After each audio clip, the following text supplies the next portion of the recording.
सत साहिब सतगुरुदेव की जय। बंदी छोड़ कबीर साहिब जी की जय। बंदी छोड़ गरीबदास जी महाराज जी की जय। स्वामी राम देवानंद जी गुरु महाराज जी की जय हो।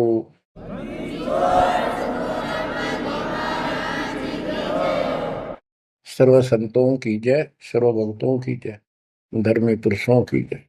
श्री काशी धाम की जय, श्री सुडानी धाम की जय, श्री क्रोथा धाम की जय, श्री बरवाड़ा धाम की जय।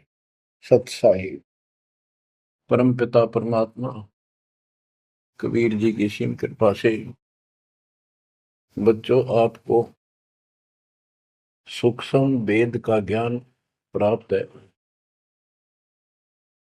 आप सूक्ष्म वेद बांच रहे हो, सूक्ष्म वेद सुन रहे हो, पढ़ रहे हो। ऋग यजु है श्याम अथर्व, चारों वेद चितभंगी रे। सूक्ष्म वेद बांच साहेब का, सोहंसा सतसंगी रे। सूक्ष्म वेद बांच साहेब का, सोहंसा सतसंगी रे।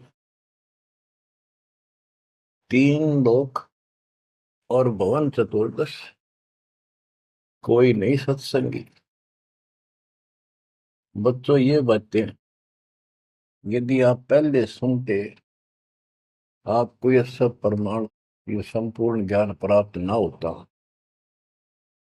तो आपका माथा ठनका हो, आपके मन में सौ दोष दास के प्रति आते कि यो पता नहीं क्या बकवास करता है, क्या किसी को भी ज्ञान नहीं। यही शंका आदरणीय धर्मदास साहिब जी की मन में आई थी संत जी के,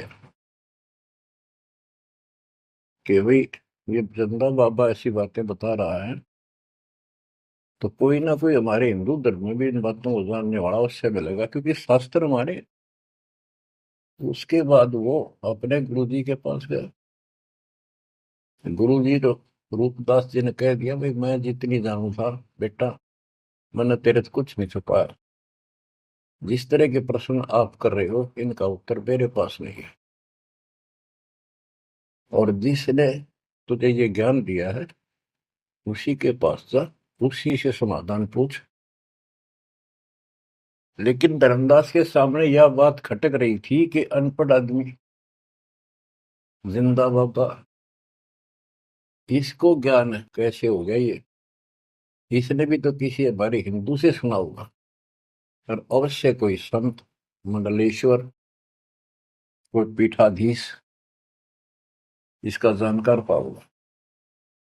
अब सब जगह जितने भी सुप्रसिद्ध या वैसे छोटे मोटे भी संत हिंदू धर्म के उस टाइम प्रवक्ता थे, सत्संग सुनाया करते थे, सबसे मिला, और जाते ही 10-20 रुपए रख दे।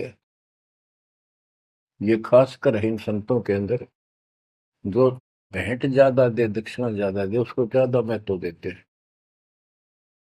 इस बात की धर्मदास जी को भी खूब पता था कि ये तभी प्रसन्न होकर मुझे कुछ राह बताएंगे। जाते 5-10 रुपए करे, क्योंकि उसमें 5-10 रुपए आज के 5 लाख के बराबर थे। वहां तो एक पैसा भारी होता था उस समय। सबसे प्रसन्न कर लिए, किसी के पास इस तरह बात नहीं थी। श्री कृष्ण विष्णु भगवान है, सारी सृष्टि के रचनहार है, इनके कोई माता पिता नहीं, ये आपो आप है, स्वर्ग से ऊपर कोई स्थान नहीं। आखिर में हार के, थक के, और कति बुरी तरह रोए कि अब के बनाए।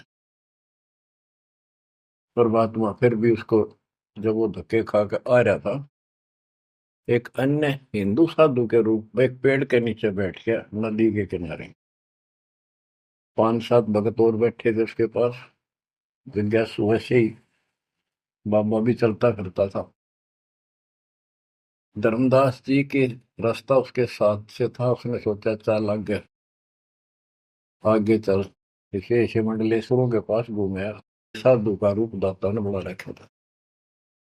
फिर मालिक की प्रेरणा अपने बच्चे को लेना था सर। उसी समय प्रेरणा हुई कि काफी देर से चल रहा हूँ, विश्राम भी करना है, यही कर लेता हूँ और इसकी तलाशी भी ले लेता हूँ। वहां बैठ गया जाकर और बैठे थे, इतना तो बोलना कोई नहीं। वो दूसरे उठ कर चले गए। जब एकला रह गया, परमात्मा बोले, धर्मदास खोज लिया तत्व ज्ञान, मुझे बता दे कि मिला होता कितना। आंखें फटी की फटी रह गिर, मालिक उसी समय उसी रूप में आ गए। बच्चों, इस नरक से निकालने के लिए उस मालिक ने अपने एक बच्चे के लिए कितना कुछ करना पड़ा, कितने खाड़े कर दिए। वहां से शुरुआत करनी थी अपने कलयुग की भक्ति की। और वो अच्छी आत्मा थे, भगवान के बच्चे थे, पूर्व जन्म के संस्कारी मालिक के थे। जैसे सम्मन था, सम्मन ने कितनी कुर्बानी दी थी, बेटा काट दिया मालिक के नाम पर। अब उसके लिए खाड़े करे थे परमात्मा ने, कहाँ कहाँ कैसे बंदी बने, कोड़े खाए, उसकी सेल बिस्तर बिछाए। किसी जन्म का ये धर्मदास जी भी ऐसे ही कुर्बान आत्मा था, लेकिन ये ठीक से टिके नहीं क्योंकि ज्ञान संपूर्ण नहीं था।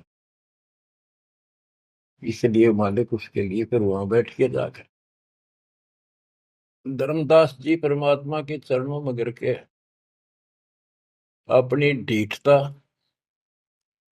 अपने अविश्वास, अज्ञानता का बहुत पश्चाताप किया। हे मालिक, आप सत्य, आपका ज्ञान सत्य, आपका समाधान सत्य।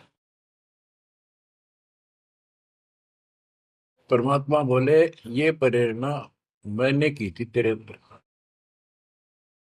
काल का बेटा बहुत लंबा जुगाड़ है, बहुत लंबा षड्यंत्र है। पाया किसी के पास ये ज्ञान। हे महाराज, ज्ञान के हो तो गंध भरा, काम करो सारा सड़ रहे हैं। तो बच्चों, अब आपको दास बताना चाहता है परमात्मा की महिमा और सूक्ष्म वेद वाला ज्ञान संत गरीबदास जी को प्राप्त हुआ परमेश्वर से। उनके सतगुरु और भगवान स्वयं कबीर साहब थे, जिनका गुरु भगवान और ज्ञान एक नंबर का। तो उस पर हमने विश्वास करना चाहिए, लेकिन विश्वास करने के लिए कुछ आधार होता है। हिंदू धर्म के लिए गीता और वेद, 18 पुराण, ये आधार है कि ये अध्यात्म के मूल ग्रंथ है। उन मूल ग्रंथों से आपको परमात्मा की वाणी सिद्ध कर दी। ऋग यजु है साम अथर्व, चारों वेद चित भंगी रे, सूक्ष्म वेद वाचे साहेब का, सोहन सा सतसंगी रे। तीन लोक और भवन चतुर्दश, कोई नहीं सत्संगी। क्यों? क्योंकि उनके पास ये तत्व ज्ञान नहीं। बच्चों, यजुर्वेद अध्याय 40 मंत्र 10 में यही कहा है, कोई तो भगवान को साकार कहता है, रामकृष्ण रूप में, अवतार रूप में आने वाला। अन्य कहते हैं वो कभी साकार होता ही नहीं, वो तो निराकार है। परमात्मा साकार है या निराकार है, किस स्थिति में आता है, वो कैसे लीला करता है, इसकी जानकारी किस तत्वदर्शी संतों से पूछो। गीता अध्याय 4 श्लोक 34 में और 32 में स्पष्ट भी कर दिया कि जो तत्व ज्ञान होता है वो परमात्मा अपने मुख कमल से आकर बोलता है। ऋग्वेद मंडल नंबर 9 सूक्त 94 और मंत्र नंबर 2 में कहा कि वो परमात्मा कवियों की तरह आचरण करता हुआ घूमता फिरता है। ऋग्वेद मंडल नंबर 9 सूक्त नंबर 95 के मंत्र नंबर 1 में परमात्मा भक्ति की प्रेरणा अपने मुख कमल से वाणी बोल के करता है और भक्ति के मूल मंत्रों का गूढ़ रहस्यों का जानकारी का ज्ञान वही बताता है। गीता अध्याय 4 श्लोक 34 में कहा कि उस तत्व ज्ञान को जो स्वयं मालिक बोलता है कवियों की तरह काव्यान चौपाइयों में श्लोकों में और शब्दों के माध्यम से वो तत्व ज्ञान है, उसको किसी तत्वदर्शी संत से पूछो। बच्चों, न वेदों में तत्व ज्ञान, गीता वेदों का सारांश है, उसी का छोटा रूप है। तो इनको ज्ञान, इनमें ज्ञान नहीं है, वो तत्वदर्शी संत से पूछो। वो तत्वदर्शी संत की पहचान श्रीमद् भगवत गीता अध्याय नंबर 15 श्लोक 1 में बताया है कि ऊपर को मूल, ये तो मूल मालिक सारी सृष्टि का रचने वाला समझो, संसार रूपी वृक्ष है जिसकी ऊपर को जड़ है और नीचे को 3 गुण रूपी शाखा है। इसके सभी विभागों को जो बता देगा स वेदविद, वो वेद के तात्पर्य को ठीक से जानने वाला है, यानी वो तत्वदर्शी संत है। धर्मदास जी और गरीबदास जी के सतगुरु ने बताया, कबीर अक्सर पुरुष एक पेड़ जो जमीन से बाहर दिखाई देता उसको पेड़ बोलते हैं, पेड़ा, तना। गरीब अक्सर पुरुष एक पेड़ है, निरंजन व की डार और तीनों देवा शाखा है, ये पातुल संसार। फिर सपस कर दिया कबीर एक के साध्य सब सदर, सब साध्य सबदा, माली सींचे मूल को फल फुल अगा। सभी parts of the tree, works के सभी विभाग बता दिए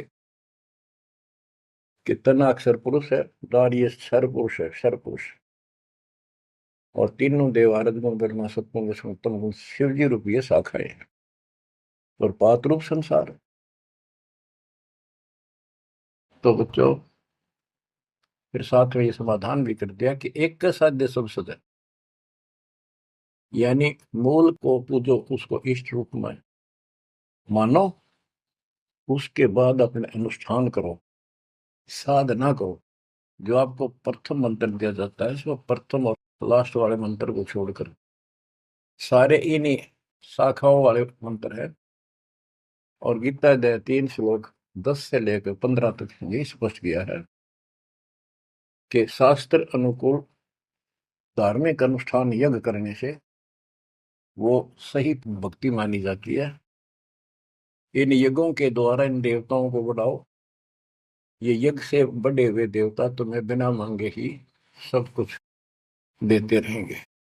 और उस परम अक्षर पूर्ण परमात्मा को इष्ट रूप में प्रतिष्ठित करके फिर सारे धार्मिक अनुष्ठान करो। कहते हैं सब प्राणियों की उत्पत्ति अन्न से होती है, अन्न वर्षा से होता है।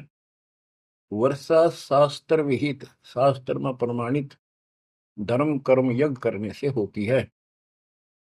और कर्म लगाए ब्रह्म ने, क्योंकि सबके लोक माए तक काम करके खाना पड़ा, सतलोक में कोई काम नहीं था, बैठा सब फ्री मिला था। जैसे आप सकलोक आश्रमों में जाते हो, आपको सारा बना बनाया मिल रहा है, हर खाओ और भक्ति करो, सत्संग सुनो और आ जाओ।